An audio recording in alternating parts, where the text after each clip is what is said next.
Ni las fallas, ni la feria, ni los Sanfermines. La fiesta de Carril. Villa García.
Mariscadoras, mariscadores, parquistas, vecinos de Carril.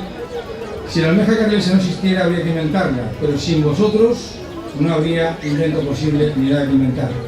Enhorabuena a todos y, por supuesto, a la organización de esta fiesta de Ameixa, a la que por encima de posibles nubarrones le veo y auguro un gran futuro. Muchísimas gracias y muchas felicidades. Buenos días y a disfrutar realmente.